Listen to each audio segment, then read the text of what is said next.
Setelah berhasil melawan roh jahat, akhirnya tubuh Jensen bisa beristirahat, bahkan beberapa roh jahat membuat masalah seperti itu sangat memalukan. Jensen, apakah kamu baik-baik saja?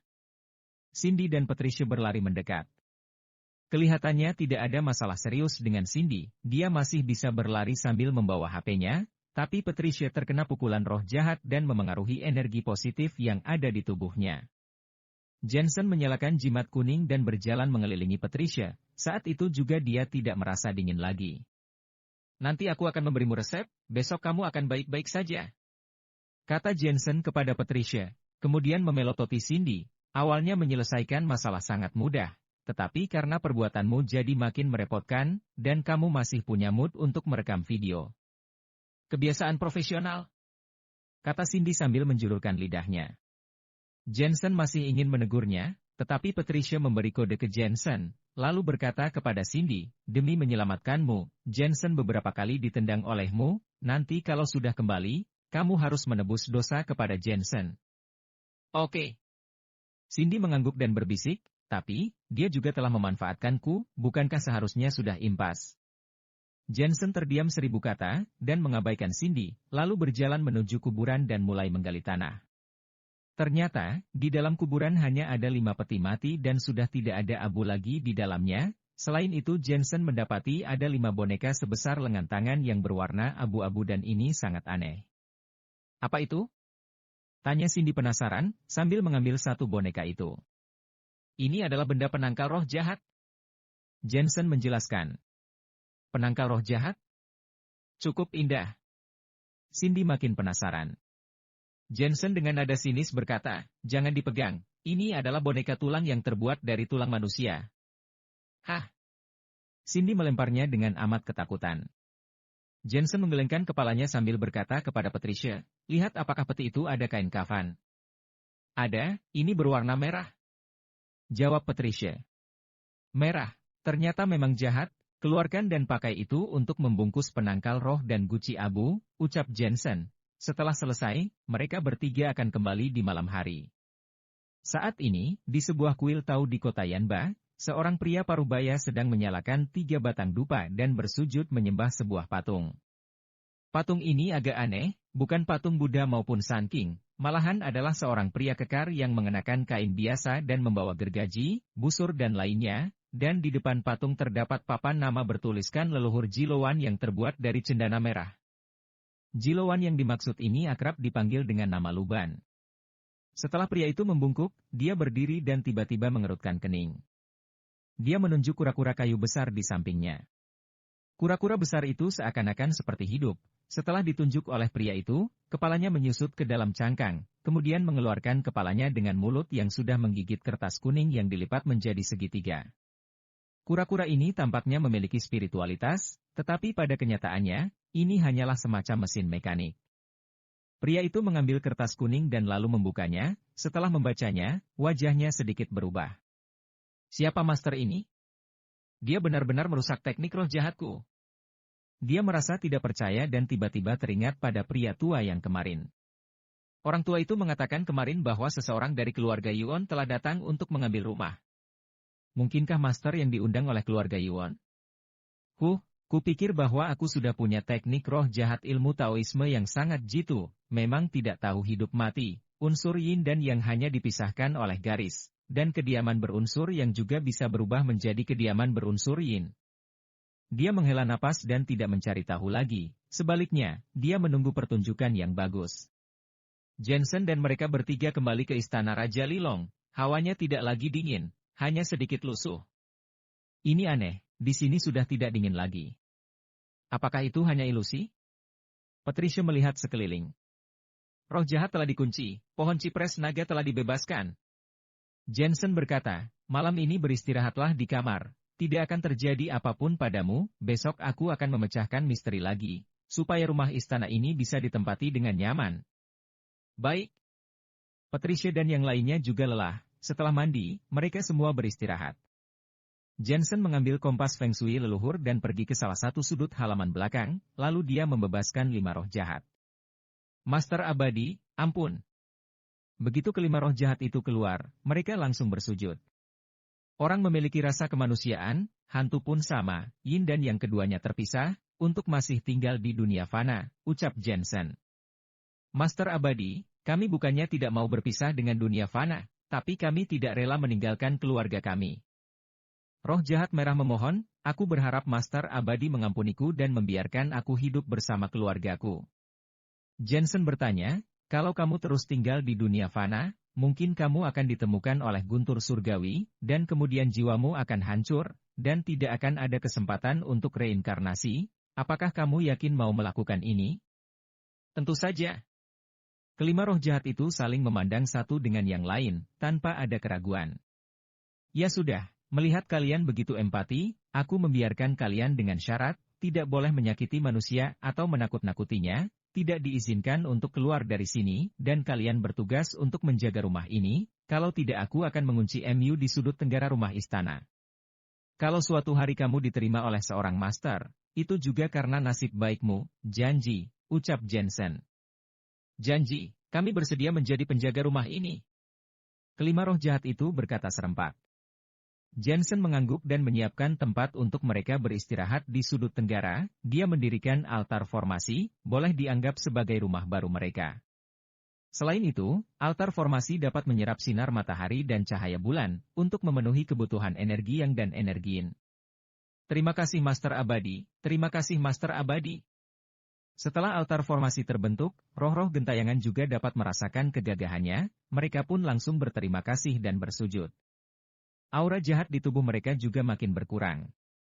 Keesokan paginya, Jensen meminta Cindy untuk mencari perusahaan renovasi. Jensen, kamu mau merenovasi? Setelah Cindy selesai menelepon, dia menatap Jensen penasaran. Jensen menggelengkan kepalanya dan menunjuk 3 gedung apartemen di luar rumah istana, dan bertanya, menurutmu bentuknya mirip seperti apa? Mirip seperti apa? Cindy melihatnya dengan teliti.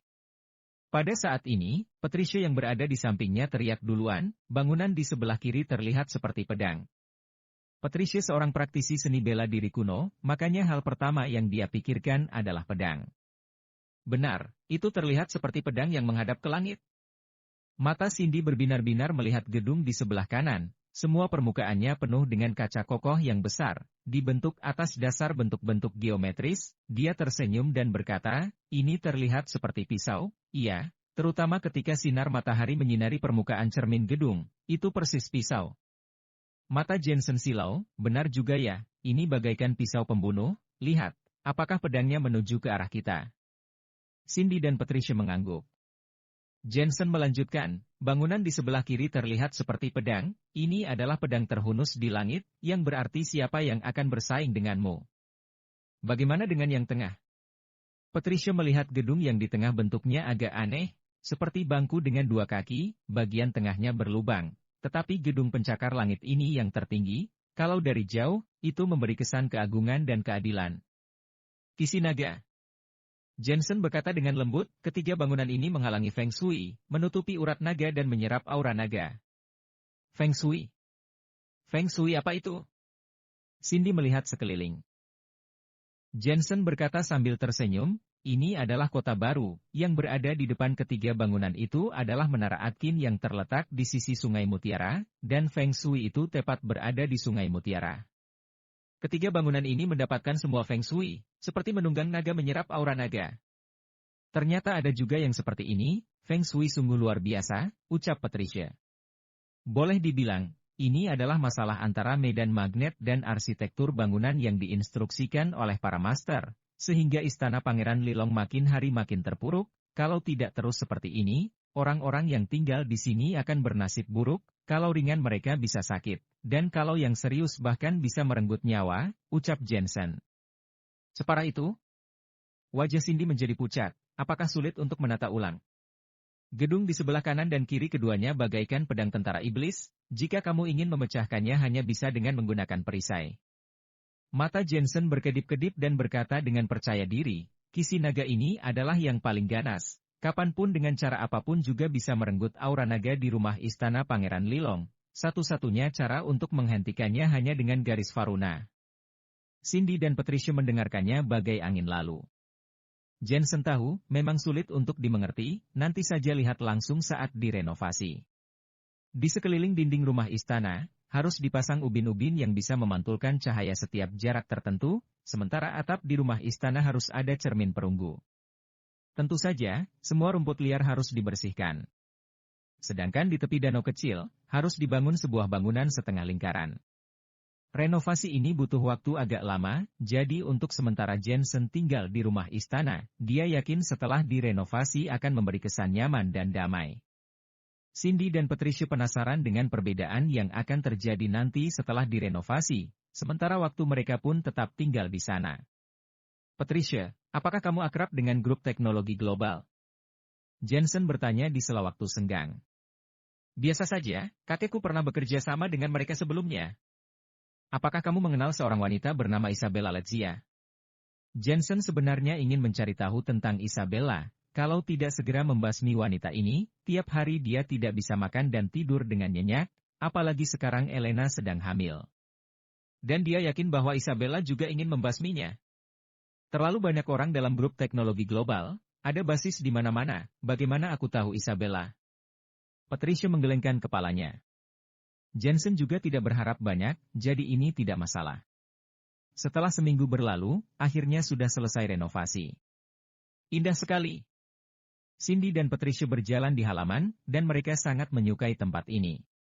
Semua orang merasa aneh tapi nyata, pertama kali datang rasanya dingin sekali, jangankan tinggal di sini, baru masuk saja sudah tidak nyaman, tapi setelah renovasi, sungguh berubah menjadi nyaman dan tenang.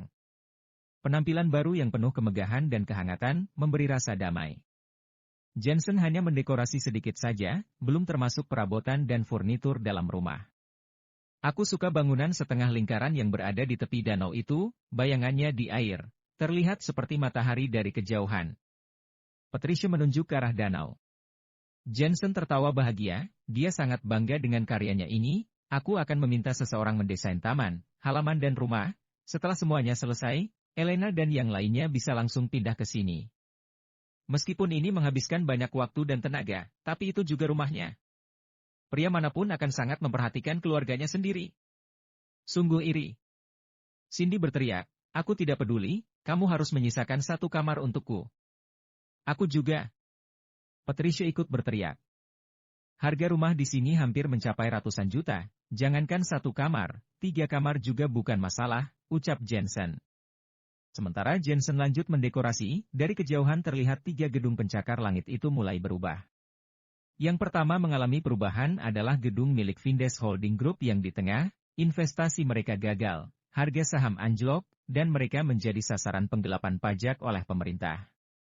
Kedua, gedung di sebelah kiri yang disebut Industri Sungai Mutiara, tidak terduga ada orang melompat dari atas gedung ini selama 3 hari berturut-turut, setelah kasus ini diselidiki polisi, akhirnya ditemukan mayat seorang wanita di sebuah waduk atas gedung. Setelah peristiwa ini, seluruh industri Sungai Mutiara terpengaruh dan ditutup sementara untuk perbaikan. Gedung di sebelah kanan, tiang penyangganya tiba-tiba retak, menimbulkan kepanikan, setelah petugas datang memeriksa, ternyata seluruh bangunan itu tidak kokoh akibat dari proyek bodong. Dalam waktu singkat, 3 gedung ikonik di kota Yanba mengalami banyak masalah, dan muncul di harian kota Yanba. Sambil mengawasi proyek renovasinya, Jensen membaca koran dan menggelengkan kepalanya. 3 gedung ini telah mengambil feng shui yang dimiliki rumah istana selama bertahun-tahun, sekarang mereka sudah tidak mendapat perlindungan lagi, makanya banyak terjadi kecelakaan. Bisa dikatakan balasannya seimbang dengan feng shui yang telah mereka dapatkan. Tepatnya, jika berbuat ketidakadilan, maka kehancuran akan menanti. Master, ini gawat. Di sebuah kuil tahu di suatu tempat di kota Yanba, seorang pria masuk dengan cemas. Aku sudah menghitung diagram kehancuran. Seorang pria paruh baya berjalan keluar dari kuil tahu, wajahnya khusyuk. Aku membaca berita belakangan ini, Vindes Holding Group milik keluarga Vindes memang sedang mengalami masalah besar. Pria itu dengan cemberut berkata, awalnya semua berjalan dengan baik, tiba-tiba masalah bermunculan, seperti ada yang sengaja memprovokasi, sehingga harga saham juga anjlok, kalau tidak mendapat dukungan dari keluarga, mungkin sekarang sudah mau bangkrut. Tuan Vindes meminta untuk melihat apakah orang yang memang sengaja melakukan ini terhadap kami, benar bahwa semuanya adalah kecelakaan, Hanya saja semuanya datang bersamaan, jadi sedikit mencurigakan. Jadi Tuan Vindes memintaku untuk bertanya pada Anda. Mendengar ini, pria parubaya itu mengangguk, bagaimana kalau aku akan menemanimu untuk melihatnya? Dia masuk ke dalam rumah untuk mengambil beberapa barang dan mengikuti pria itu ke Vindes Holding Group. Dalam perjalanan, dia bertanya, oh iya, bagaimana dengan rumah istana Pangeran Lilong? Apakah orang-orang dari keluarga Yuan sudah pergi? Belum, aku dengar itu sudah direnovasi, dan menjadi sangat indah, kata pria itu. Pria parubaya itu mengerutkan kening, secara logika, itu mustahil. Dia bingung di dalam hatinya. Meskipun berhasil melawan roh jahat, rumah istana itu sangat tidak cocok untuk ditinggali orang, keluarga Yuan seharusnya sudah ketakutan. Setelah sampai di atap gedung Vindes Holding Group, pria parubaya itu memandang kejauhan. Master, bagaimana? Di sebelahnya, seorang pria tua berambut putih berusia sekitar 60 tahun bertanya. Dia adalah Presdir Vindes Holding Group, Roman Vindes, yang juga menjadi pimpinan keluarga Vindes yang berkuasa memegang kendali. Berbicara tentang keluarga Vindes di selatan, mereka adalah penguasa dunia bawah dan dunia Jianghu di selatan. Tidak heran, pantas saja. Pria parubaya itu memandang rumah istana dari jauh, penangkal roh jahat, 2 gedung di sebelah kita juga telah hancurkan. Bahkan ada garis Varuna, dan Kisinaga pun sudah hancur. Tuan Vindes, apakah 2 gedung lainnya juga sedang kena masalah?